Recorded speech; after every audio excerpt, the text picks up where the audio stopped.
Hello, everyone. Welcome to another episode of Two Jiujiteiras. I'm Babs, I'm Katie.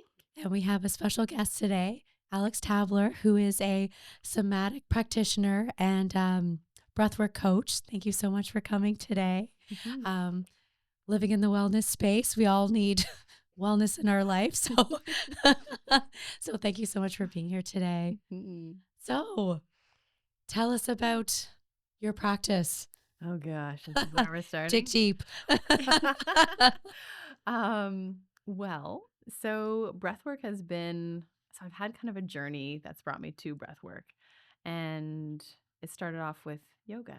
It started off with working in a job and having, a variety of life experiences. And I was burning out in my roles in social work. And so I was burning out, and yoga was the one thing that kind of was keeping me going. And I decided, you know what, I want to do yoga teacher training. We were just talking about this. And so I went to India and I did some training there. And on one of the last nights, the facilitators were also trained in a type of breath work called rebirthing. And so it was like a really long, intense breathwork session. And I was like, whoa, what is this? And, I kind of finished my journey. I had taken some time off work. And when I got back, there was a yoga festival going on in Calgary. And I went to it, and there was a breathwork class. And I'm like, what? And so I went to this breathwork class, and it was the breathwork that I knew. And I was like, oh my God. And so I kind of stayed with that, and I was going once a month. I was doing all of his meditation trainings, his like authentic relating, dyading trainings.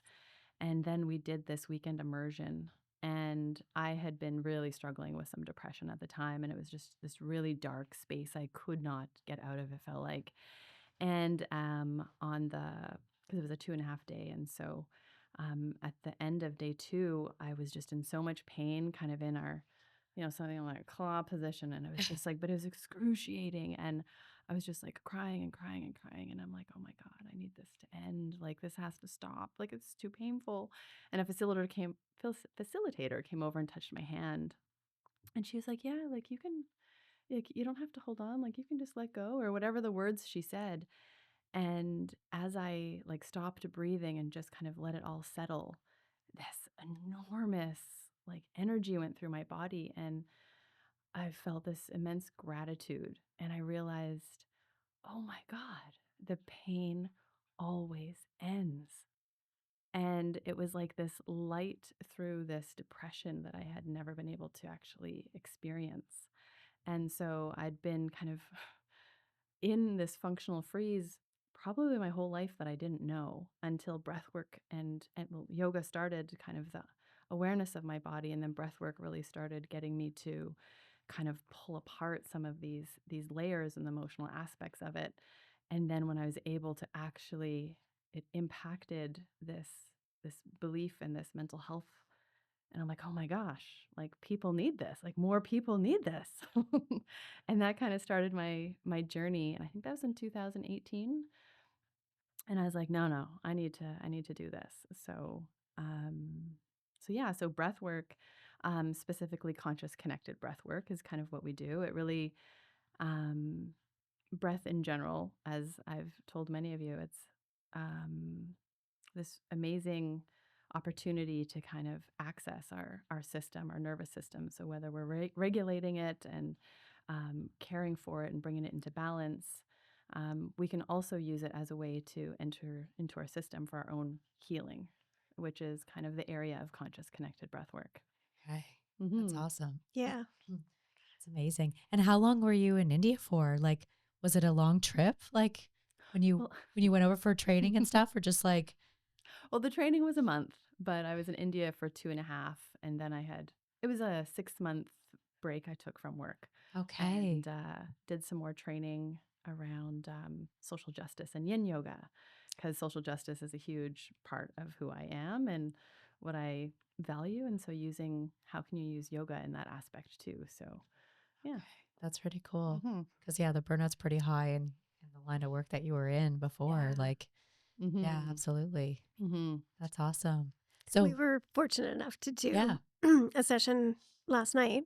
Um, and I love the way that you explained how your body kind of creates like that protection and like that protective shield is what kind of prevents us from feeling things because we're kind of constricting our breath because that's the outlet to feeling emotion.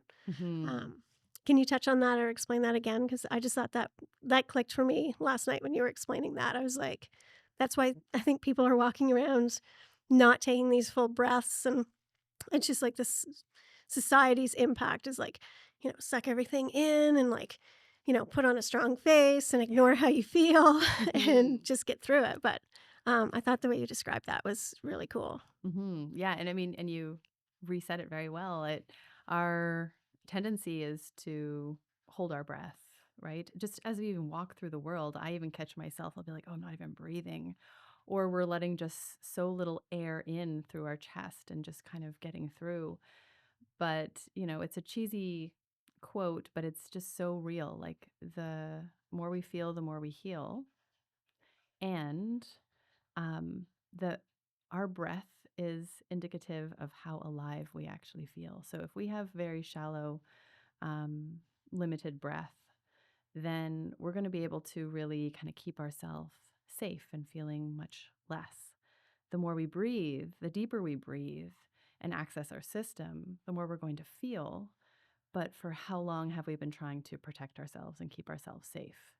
And so every time we were shut down, and you can think of just as that young child, how many times did we have to be quiet? How many times were we too much or too loud or had too many needs, whether it was in our family, at school, in our peer groups, like any of those types of things, that's going to create a level of shame or recoil of like wanting to reach out, but we can't, or we shouldn't do this. And then we just start creating this protective pattern around our breath and within our muscles that keep us from breathing as deeply as we need to. So when you're feeling stressed, you're going to realize like you're not breathing into your belly. And our diaphragm is the most important part of being able to really access that emotional piece.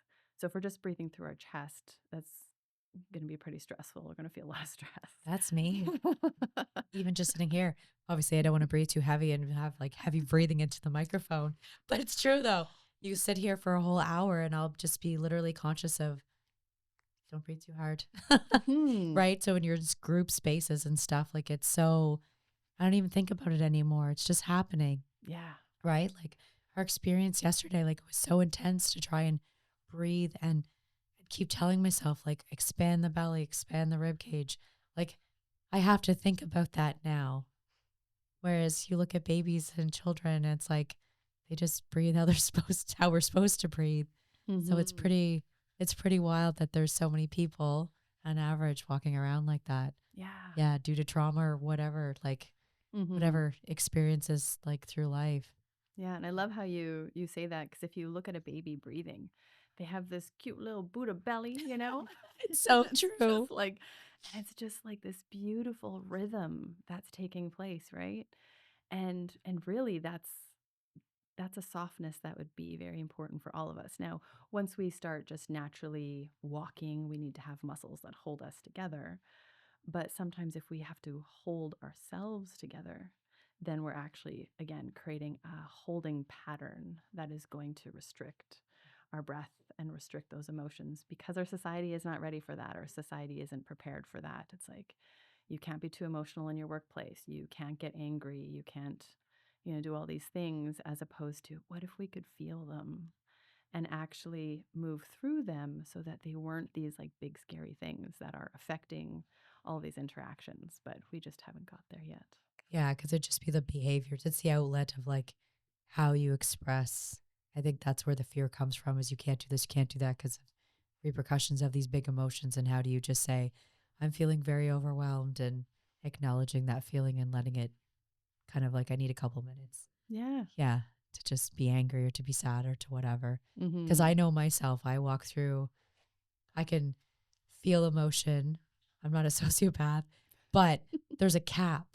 If that uncomfortable emotion comes, like whether it's anger or it's sadness, I I will. It's like I have like a couple minutes window, and then it just shuts off. There's just a switch that happens, and I just don't feel any of it anymore. So I can smile and just continue on, and it's just gone because I don't know where it goes.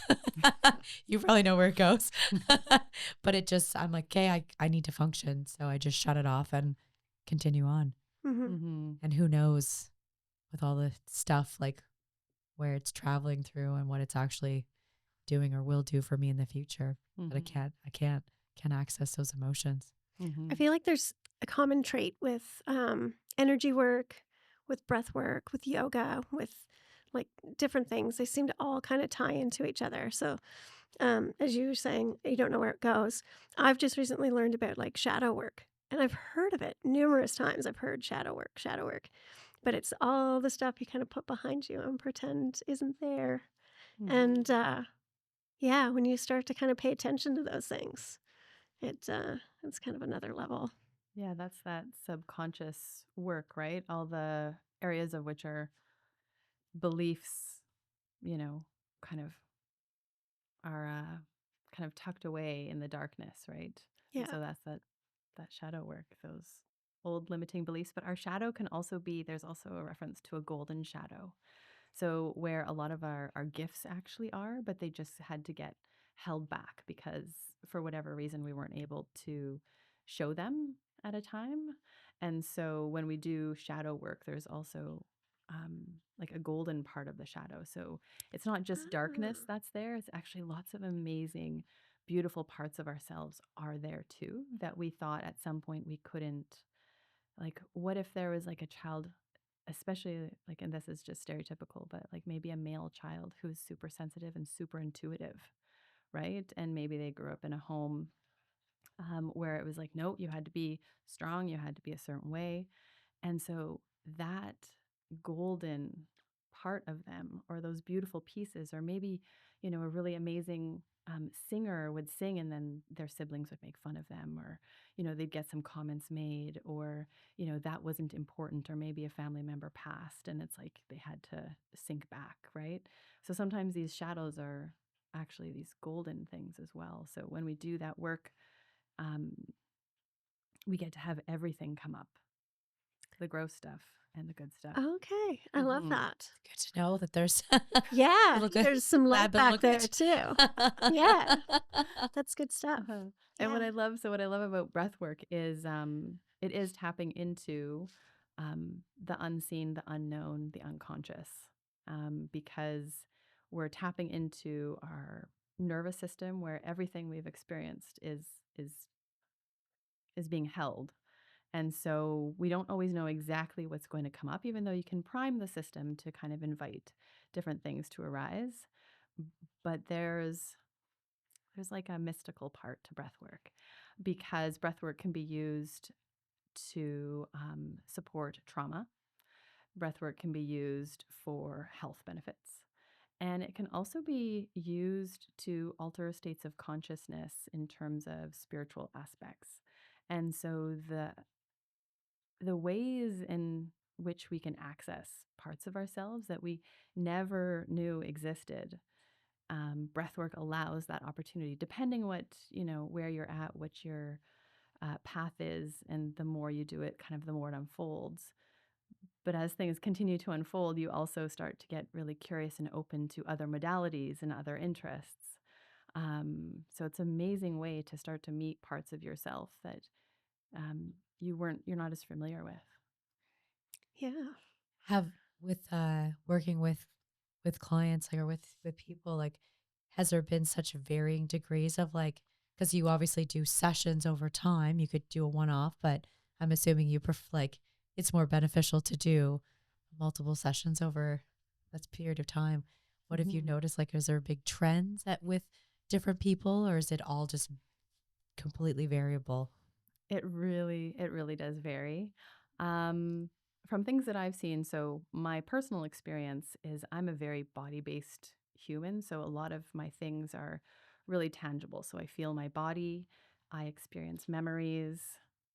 I don't tend to go into spiritual places. But then there are people who will, have experiences with their ancestors or people from different lineages or start channeling information or I've experienced intense amount of energy that is so like divine and like, oh my God, do not let me leave this space. This is amazing.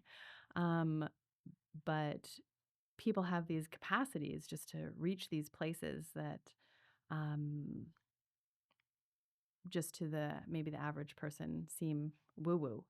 But there are those ways, and those are really healing experiences as well because you're connecting to something bigger than yourself. So, whether it's in this lifetime, another lifetime, um, there's just all these ways that you can connect. And so, obviously, the more work that you do, if we use that language, or the more breath you do, or just the more you start continuing to um, dive into those unconscious places, it's going to impact where you can go and what you can experience as you kind of open up your body and you open up your psyche to an extent and your heart.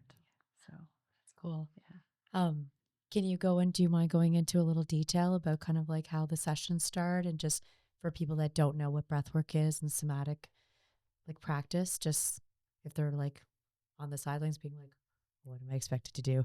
I know breathing, but obviously there's techniques and stuff to that. Yeah. Yeah. So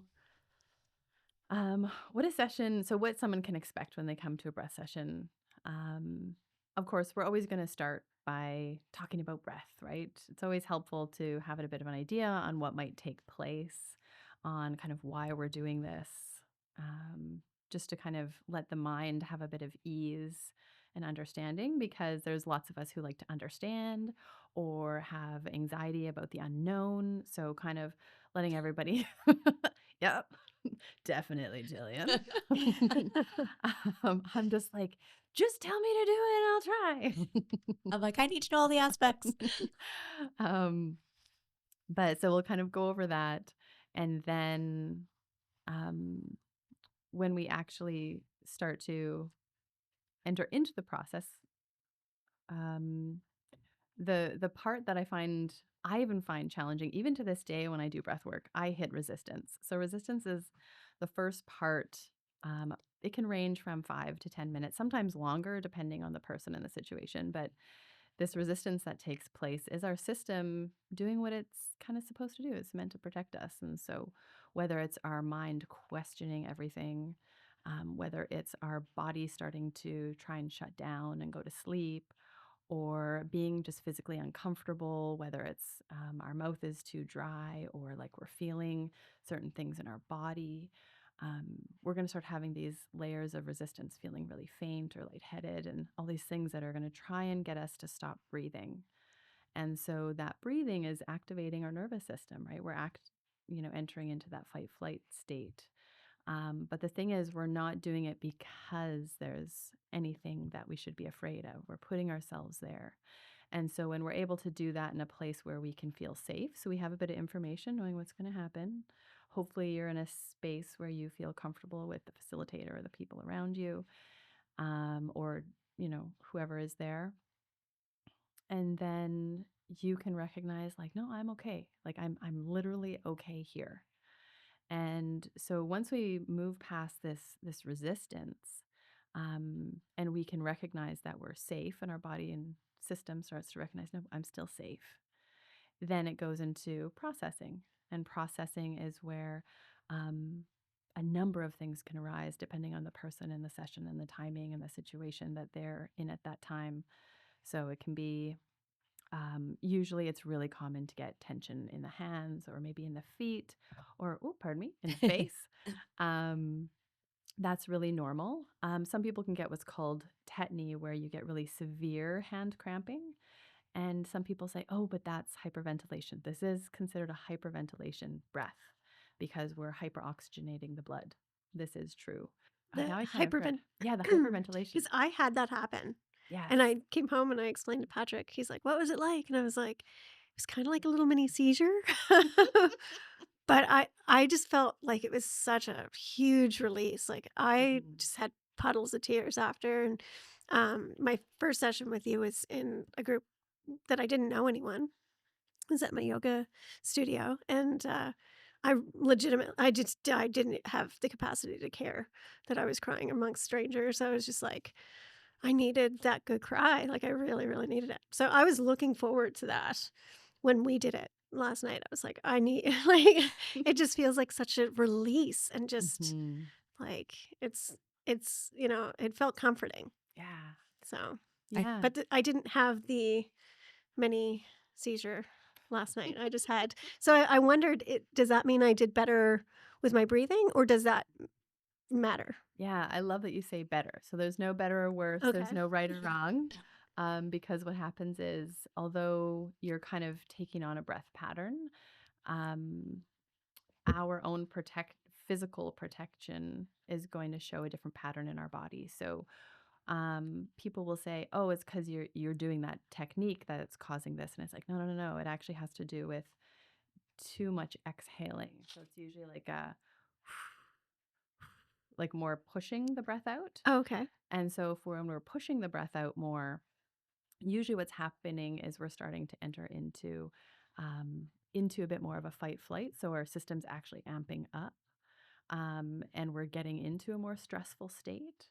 And so it's not that, so that's not right or wrong, good or better. It's just that whatever you were accessing had a level of intensity that you were trying to navigate it by pushing your breath, Okay. right? So some people say, oh no, it's just the body's mechanism. And it's like, no, actually, it's a psychological mechanism or an emotional mechanism that's causing us to breathe in a way that is amplifying this situation. So a lot of people will say our hands are a big part of how we interact with the world and how we express in the world. But a lot of times it's like the stuff that we're holding on to, right? And so our hands, so there's this like amazing meme of like someone in their like full on tetany, and there's a person who says like, what are you holding on to? And it's just like, yes, because a lot of times it does have to do with like we're holding or gripping onto something that we are not letting go of. But once we can start to let go or accept or be okay with what's actually taking place, like not pushing it away with our breath, but allowing it, the softening that takes place, and then the layer of acceptance, however that is for each person, is just like amazing. So once you're able to get to that place, but some people are still very trapped in a pattern, and so they stay very stuck, and that's okay. Because sometimes you need to meet that pattern many times before you feel safe enough to accept it, and that's okay. So I'll still get the tingling in my hands, and sometimes I'll get some tetany, and I've been doing it for quite a while. So it's not a good or bad. It's just what is coming up in the system and how that's affecting your breath. So that's really common, and to get it around your mouth, the tetany around your mouth. Oh, not tetany, but the extreme, um, excuse me, tingling, Mm-hmm. tingling in my nose, all up my upper mouth, my bottom lip. I know my face wasn't actually twitching, but I just couldn't stop. It Mm-hmm. was the weirdest thing because it had started at my hands and my feet. Mm-hmm. So strange. Yeah. But I also had to sit up Mm-hmm. Yeah. because of this. Yeah, we got to have her sitting up, because you can sit up to do this breath, or you can lie down. I'd like to try it again lying down because I Mhm. felt that I almost had to like rock my body to get the momentum of the breath work. For Mhm. some reason, it was very challenging. I don't know about you guys. No, I've felt resistant in the past doing it. Excuse me, but I found yesterday, and I think part of it was probably it was more comfortable, like knowing the people I was around and like kind of having an expectation of what was going to take place. I felt. So do you do it by yourself? Can you do this breath work alone? Like, can people work on themselves? You know, that's Yeah. neat. Yeah, you definitely can.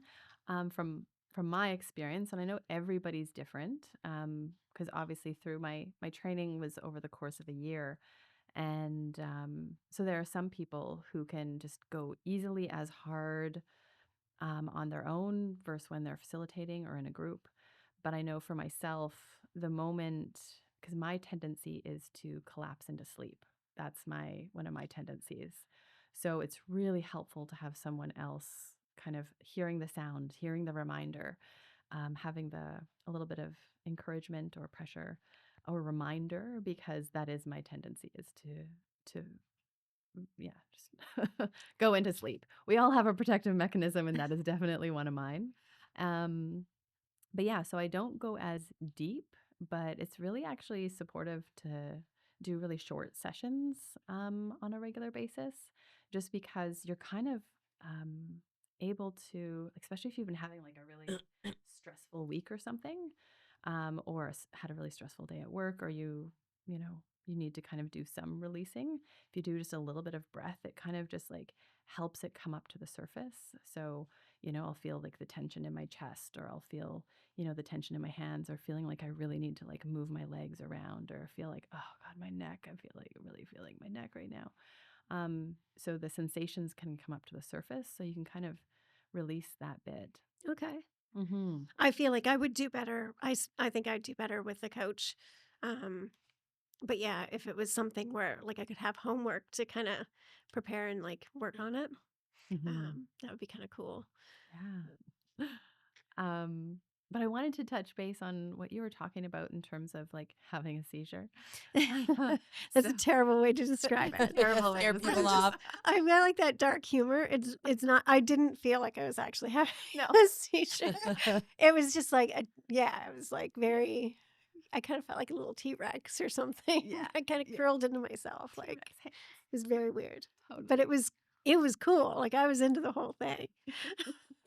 Yeah, well, so like when I think of a seizure, I think of like, the shaking and kind of the uncontrollable shaking, and that happens. So there's a therapy called TRE. It's a um, trauma release experiencing. And so it's actually used in a lot of first responder places, and they're trying to kind of grow it within that, because you don't have to feel anything or experiencing anything, but it's releasing trauma, like how an animal, when they've been attacked or harmed, and then they shake off when they are able to get away.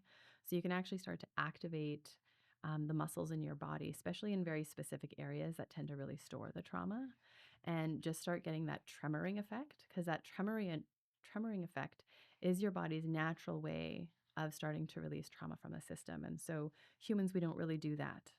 And a lot of times, so even if you think of when someone's in shock and they're going through a process and they start shaking, we instantly think we got to get them warm, we got to take care of them. And it's like we're actually stopping the final process of moving through the trauma a lot of times. Okay. So, like, yes, they might be dissociating, yes, they might be going through these things, but all of a sudden we're interrupting in a way that we're trying to get them to change because we want them to feel better. But there's actually a process that could continue to unfold where they would shake through a lot of their trauma. So, tremoring is a really great way to let the muscles involuntarily take over and start releasing. So, it is really common to start getting like feeling like your hand or any part of your body is starting to twitch or tremble. And so, especially at the end of breath work, maybe when things are getting quiet, you still might have like these really weird, like my legs really want to keep moving. It's like, let them move. Yeah, just keep letting, like, whatever's happening. But it can feel, again, if it's something that's new to somebody, it can feel disorienting or confusing. So, my first, maybe not my first breath session, but definitely the year leading up to the rest of my experience with breath before I was like, whoa. I was usually just like in a frozen state. Like my arms didn't move, my legs didn't move. And I just would usually have tears streaming down my face. And that was my most common thing.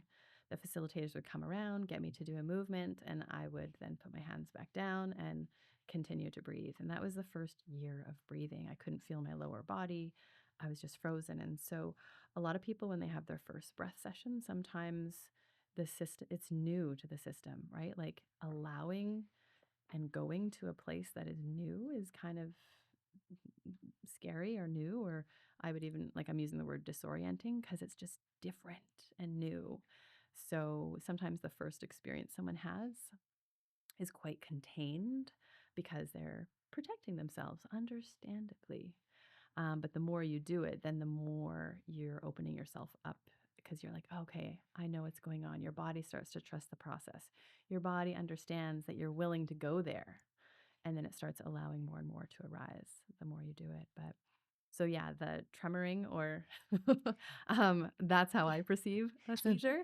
But the The the T-Rex. T-Rexing, the T-Rexing lobster claws are also possible to have happen for sure. Yeah, I think Um, that happened the first session I had with you. And then last night was the shiver, like shaking. yeah. And it's funny how you say about people interrupting the process of like allowing people to just be with like their trauma, because it makes me think of, if you're crying, you're upset, and someone comes up to you and they're trying to comfort you, and it's like, oh, don't cry, don't cry. It's like, that's immediately what I thought of. So Like, stop, let me cry. yeah, well, and it's people mean well, and it's just society's so uncomfortable with someone expressing emotion anymore. And Mhm. if someone's crying, it's probably they need to get that out. So I appreciate my people holding space for Right back me at ya. for like the messy moments, because you really need to have people who are comfortable with that, especially when you're going through things or stuff that you're trying to release and let go. It's like, you really appreciate those people who are comfortable with your your messiness and your Yeah, emotion and just all that kind of stuff. So it's Mhm. kind of absolutely. neat. I know for me, like was it the weird whimpering sounds that came when you put your hands on me and just continued to breathe, and the tears came, and the weird kind of whimpering that came out of me. But again, I hit the tap, and then I had to wind myself down, so I Mhm. couldn't. I don't know if I would have gone any further with it or what, but it was I don't want to say out of body experience, but it was just it's nothing I experienced before. Mhm. Yeah. And that's that piece that I love about breath work is so a lot of our trauma happens quite young. And when I say trauma, we might not see it as trauma, but to a young infant or young child, it's trauma. Um, and so a lot of that happens before the age of 2 or before the age of 5, before we have the verbal skills for it. So if you think of even like our nervous system is wired when we're in utero, right? So we have our mom's nervous system wired to ours. So if your mom had an awesome, amazing pregnancy with a super supportive partner and a really, easy life, chances are you had a well-wired, more easily wired system but if your mom had lots of traumas take place or losses or something, a challenging partner or lots of stress, a single parent, there's a good chance that your initial wiring is kind of prepared for more stress. And then you have to come out into the world, right? And then that's one of your real big first traumas is being birthed and then you need to survive. And so by 2 months, our nervous system is wired for how to survive in this world. So neuroplasticity, we can change, and recognizing that it happens so young that we don't actually have language to half the things we're experiencing, but it shows up in our life as triggers. And so when we do somatic work, we're actually like, yes, we might be experiencing some chronic stress that has been going on for us, but we could also be accessing really old material that we don't even realize that has impacted us. And when we have some weird experiences and we're like, I have no idea what that was. There's no thought, there's no memory, but maybe you're your arms did something crazy and they just did it the whole time and you're making weird postures or whatever. Um, it could be that literally you're just moving through some type of process that is way pre-verbal, um, that can't really be explained, but trusting that our body is trying to move us through completion. So we weren't able to complete something, or we weren't able to get something that we needed. And so now we're able to start accessing that stuff that we normally, can't. Wow. It's so neat to, you see stuff, I see stuff all the time online about like, generational trauma and different things. And like, without really looking into it and not understanding what that means. But when you start to look at it, you're like, wow, like we're just so complex. Yeah. It's really neat to think about all the different ways that we can heal ourselves, and for people who have littles, you know what I mean? Like it's amazing to think that we're being more informed on those sorts of things. I don't know, maybe it's almost like in the past that information was there. Like I think, back, you know, people were far more in touch with how their emotions were and what was going on. And then there was like this big push to just go out and be productive and you know, do things. And then it kind of pushed away, I don't think people became as in touch with their emotions or their feelings. In my mind, that's the evolution, but I'm sure people are far more educated on it than I am. But in my mind, that's how I see it. And then now, people are doing the work to look into it and, make sure that they're healing those parts. Yeah. I really love, I love all kinds of somatic based work, but I also really love Gabor Mate. I mean, who doesn't? um, but there's a lot of research coming out around the idea of connection being a big part of our trauma. So if we kind of really go back in history, we literally had to work together to survive. There was no questions around it. So even if we may not talk about the trauma, but the thing is, we are constantly connected to people and we're constantly getting that support. And chances are you're gathering around a fire together and you're having those moments of connection. And one of the best ways to support when we are going through hard times is through co-regulation. So that happens like when we're babies and our mom or caregiver, whoever is taking care of us, we get to have that co-regulation because we can't regulate our nervous systems yet. But when you're in a community, you're being co-regulated all the time and you have support all the time that you can call on. You're not having to go through things alone and you have everybody there. And so as we've moved away from this community, and now we're kind of in these individual homes, and a lot of people are single living homes and things like that. We've really moved away from community. And so Gabor Mate and many other therapists talk about this idea of trauma also happens when there was just a lack of someone there. So, for example, if you fall off your bike when you're little, and so you're out maybe biking by yourself, and you fall off your bike and you get hurt. So now you might have, if your parent is there, you might have a parent that will interrupt it and like, oh my God, are you okay? And then you're like, I shouldn't, like, I'm clearly upsetting my parent. I shouldn't be upset. Like, I gotta be okay. Or, there's many other layers that could take place there. But, or if a parent was there and is like, oh, like, are you okay? Like, and just kind of be with them, like, while they're holding your knee or whatever.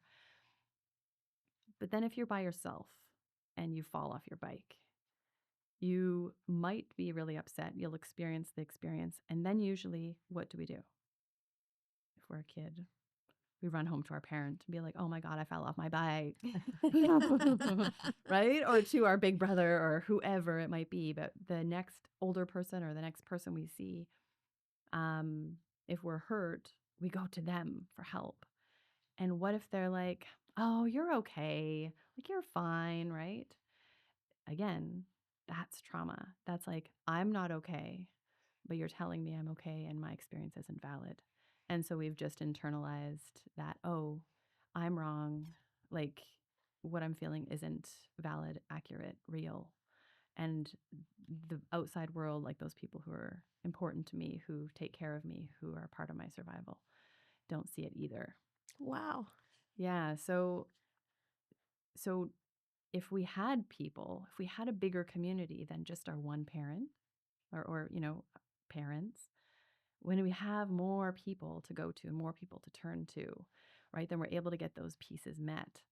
But it's really hard where our system is so individual that there's just less support. So one thing that I love, like I'll keep coming back to breath work, is that we're doing this.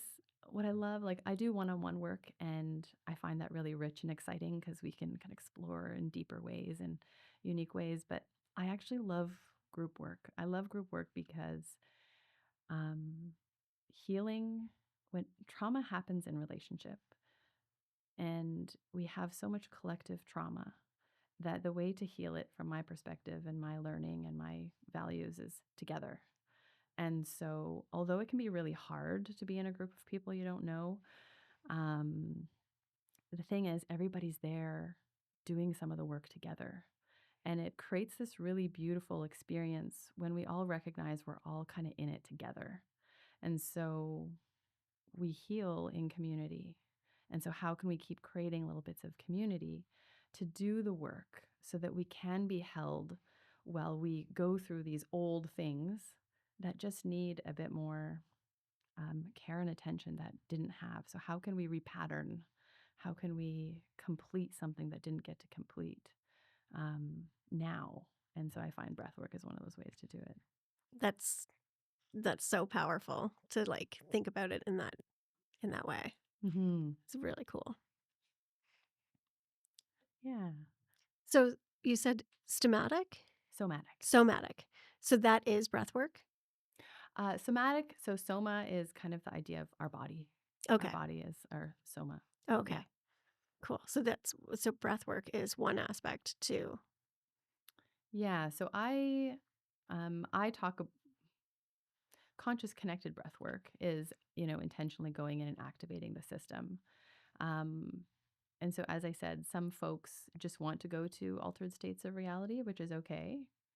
But if you are going to do more work within your body, then you're doing something that's a little more somatic based. And Oh, okay. so, anytime we're working really particularly with the body, then it's usually going to be more of a somatic based practice. Interesting.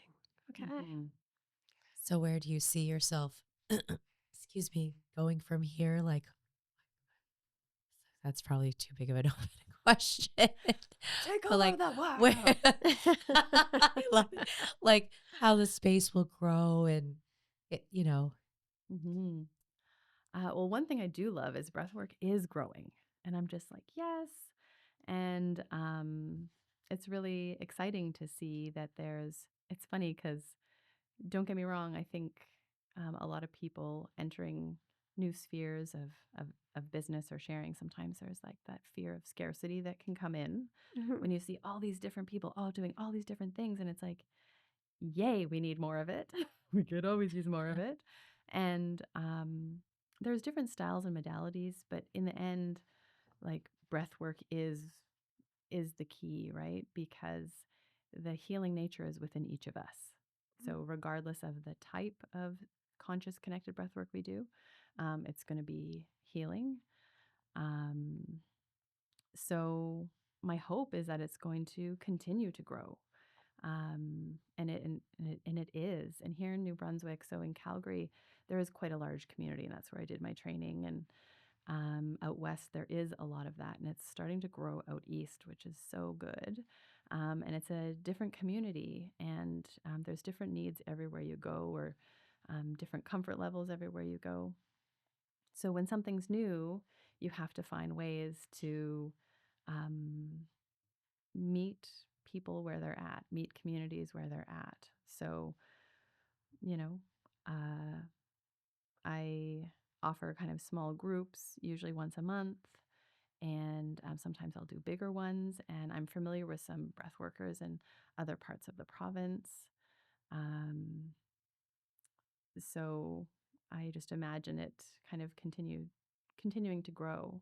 Now, when I think of breath work, sometimes breath work can be like you have a big experience and then you're like, you know what? I don't need to go back for a bit. I'm okay. And that's okay. I think that's great.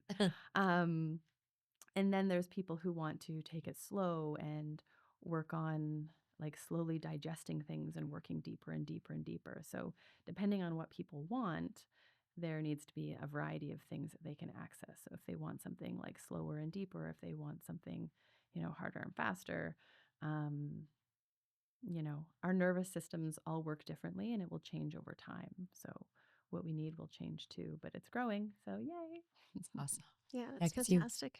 you've got a growing following and you've been going to different like yoga studios, different wellness retreats and things of that nature. And you're getting really good feedback Hmm. from I know it was definitely going to have to do it again. When I'm feeling better, I can actually lay down and connect. So I'd be curious to see like what that experience brings the second round. Hmm. Yeah. Yeah, especially the more we just get comfortable with it, the more you get a second time, a third time, a second time over here on camera. Yes, toward Um, me on the camera.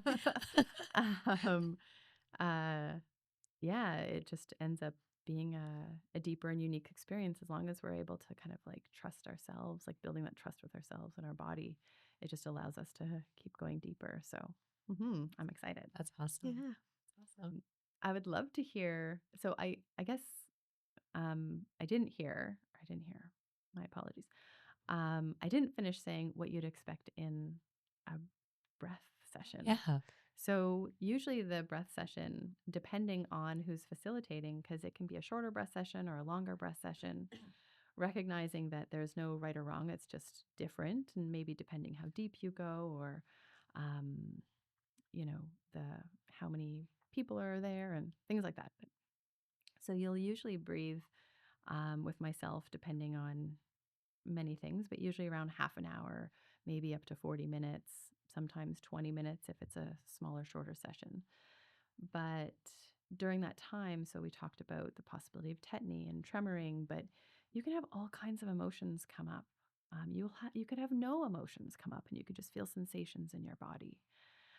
You could have lots of pain and you can have lots of pleasure. So, what I find is there's waves that kind of come through. So, once something kind of bubbles up, if we allow it to bubble up, it bubbles up, it kind of processes, and then it kind of goes down. And then maybe something else bubbles up and bubbles down. And so, maybe something takes a long time to bubble up through the whole session, and you just kind of bubble up through one thing, but it just kind of varies. And so, there's again no right or wrong. And some people will feel like they got all this release. And some people will feel like, oh, I still feel all this crap, but now it's up at the surface. And it's like, yeah, that sucks when that happens. um, but again, just remembering the depth of awareness you now have that you didn't have about what's actually there. So after you do the active breathing, so we've activated the nervous system and now we want it to rest. So there's a natural cycle, just like our heart rhythm kind of goes up and down. Our nervous system needs to be able to go up and down. So regulated nervous system is not like chill, peaceful Zen. That's not a regulated nervous system. A regulated nervous system can have intense experiences and come back down to relaxation. And that is a regulated nervous system. So you can not get stuck at the high or not get stuck at the low. You can come back to a relatively even place in a short period of time. And I don't mean short. I'm not talking about just like breath work short, but I'm talking about just in life in general. You don't get stuck places. That's a regulated nervous system. So we're activating your system and then we're bringing your system down. And so when your system comes down, again, you're reminding yourself, like, oh, yeah, I'm safe. I can just rest here. I don't have to always do the work, right? And we get to just allow whatever final bits to come up that need to come up because trauma actually moves so slow. And sometimes the slower you go, it's actually better because we can only move as fast as our nervous system. But some of us need intensity when we are first starting breath work. I know I was one of those because would always fall into such a frozen state. So I found that it helped me break through so then I could access it differently. But that can also be a trauma response. So we're all going to ebb and flow, and that's normal. And so we activate the system and then we allow it to rest so that our system is going through a full cycle in that time together. And after is that time for us to kind of slowly integrate kind of what may have arisen, because it can feel like a dream sometimes. I don't know if you have experienced that with the breath, but um, sometimes during breath, you'll be like, oh my God, I got to remember that. Or, oh my God, that thing. And then it just disappears, kind of like a dream. So it's good to kind of find ways to integrate that kind of as soon as you can as you're coming out of it, but recognize that integration can actually take a few days, depending on what came up, depending how deep or intense or tense that thing was that arose. um, your system is going to feel a bit more sensitive because we are intentionally going into the system, right? So, kind of like EMDR, right? In the moment when we're doing processing with our counselor or whoever, and we need to be in a heightened state to be able to access that bilateral stimulation, right? And then we come to a resting state. And then, oddly enough, it could be a few days later that something comes out of the blue that's like, oh my God, these memories, or oh my God, this experience, or oh my God, this like breakdown comes. And it's like, oh yeah, because as we're integrating and as things are kind of coming together, it just shows up in another way. Nice. Mm-hmm. Do you feel like, I don't know, maybe I thought too much into it, but like I kind of was trying to envision like the different chakras at the same time as like the breathing work, just to see whether or not like I was, if there were certain parts that were stuck, or like is that part of breath work or no? Why not? Okay. Okay. So yeah, oh my gosh. Um, biodynamic breath work. I think his name is Gatan or something like that. I'm probably saying it wrong, but he talks about the 7 belts of tension.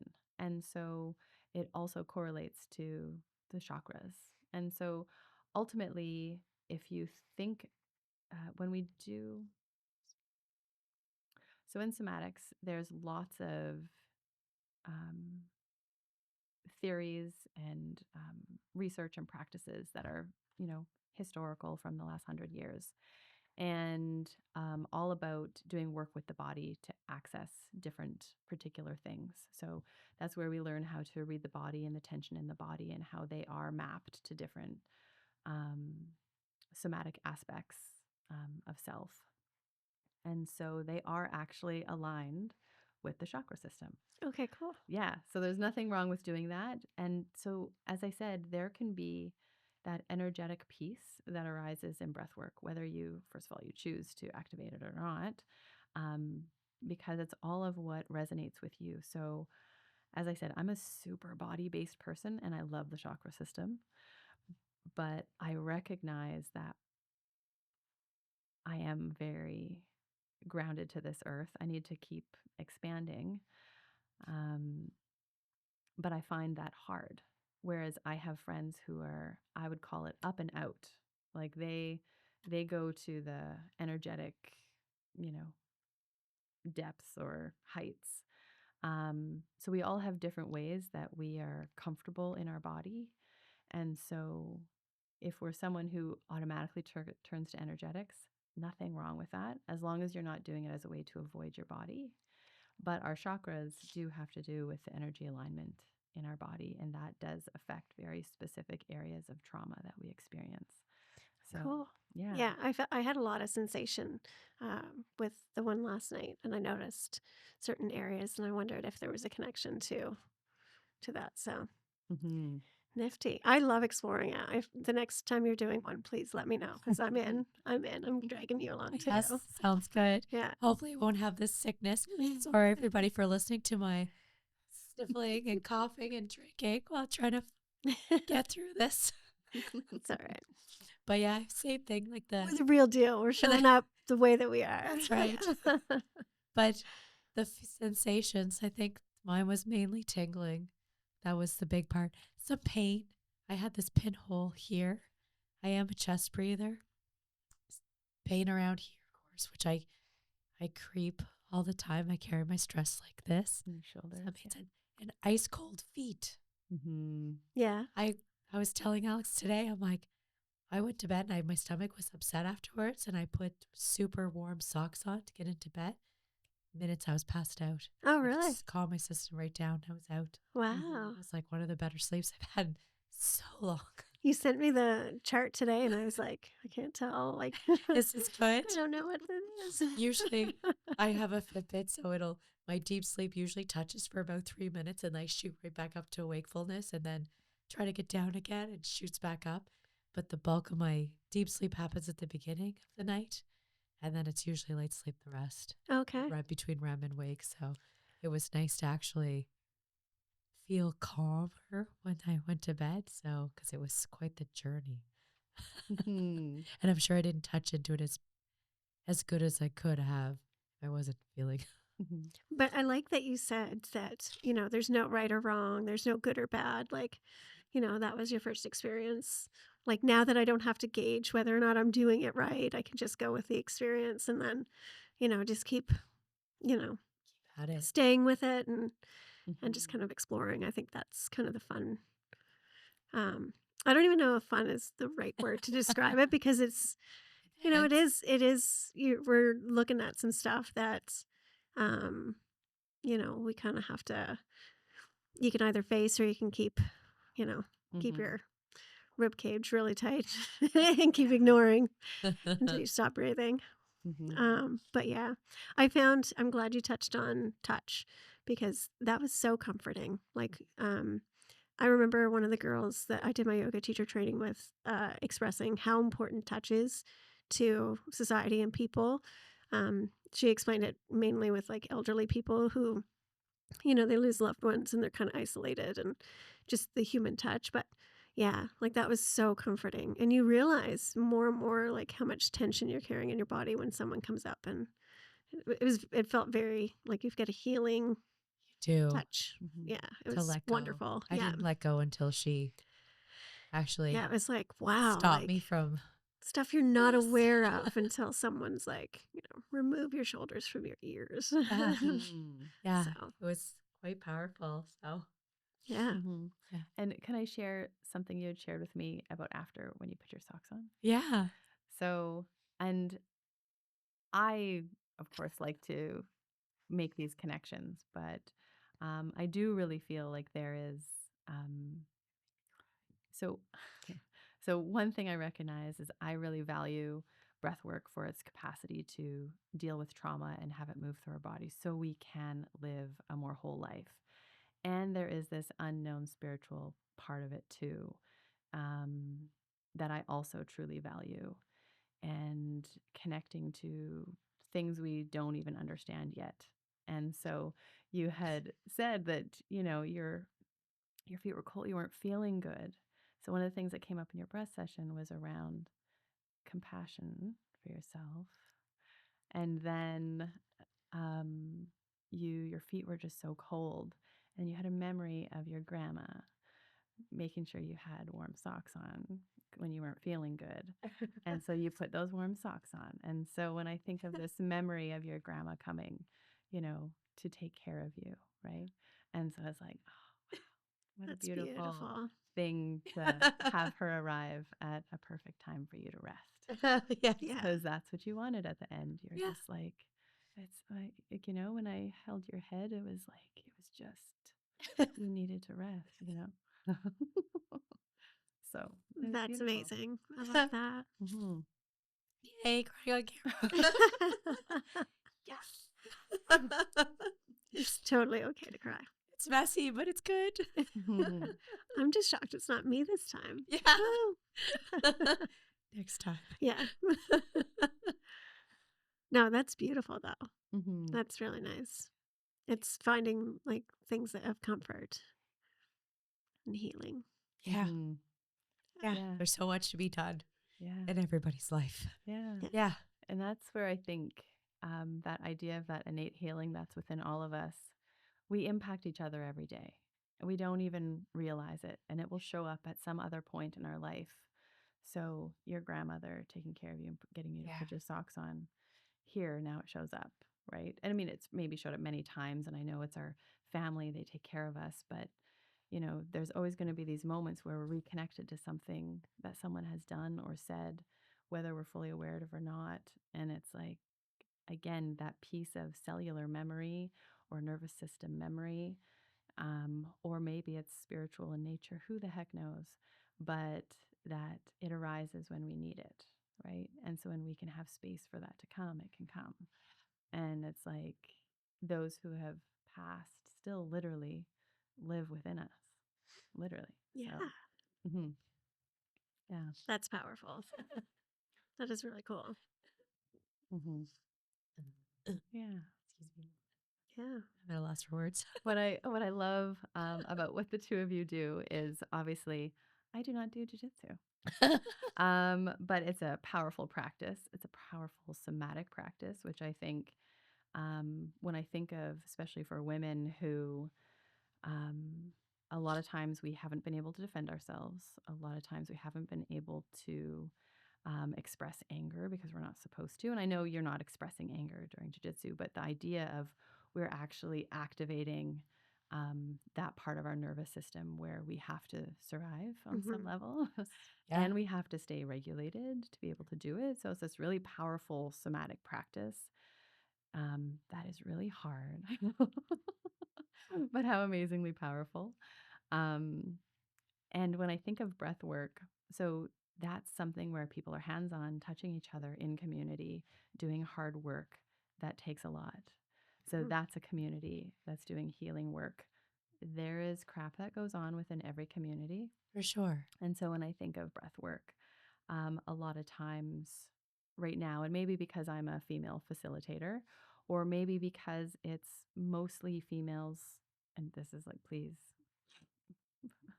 no hate on this.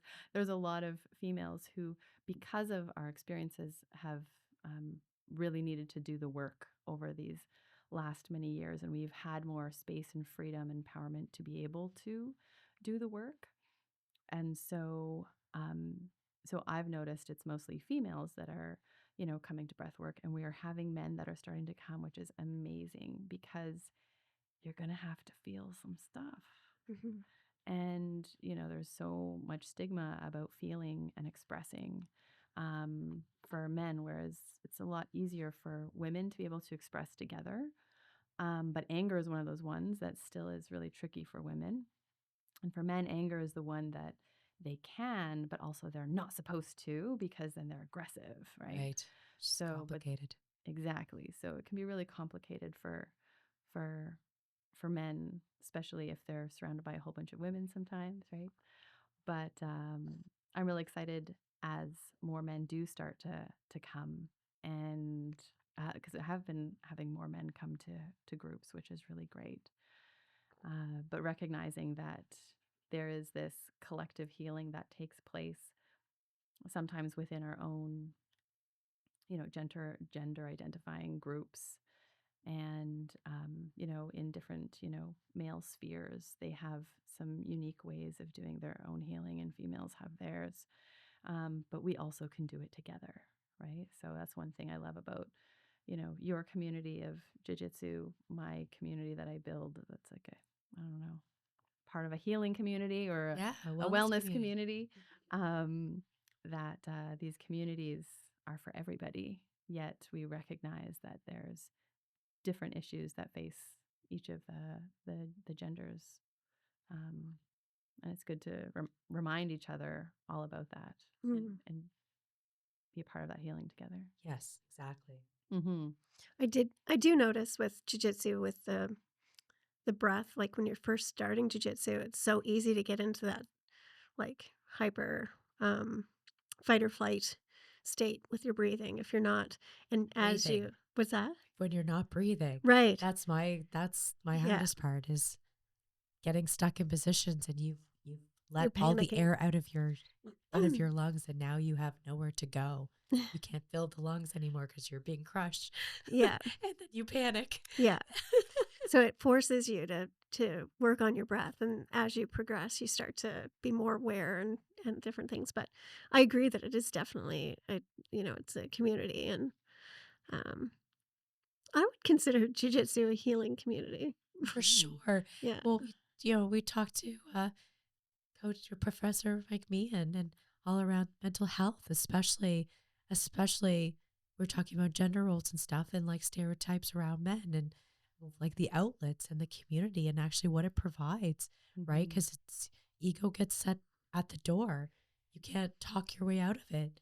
You have to be humbled and get through it. And then for women, different aspect, the community aspect, the autonomy, the confidence to be able to defend yourself and be a part of something bigger. But it is Mhm. all about being something bigger than yourself. Mhm. So there's different pros to it, but it's very true.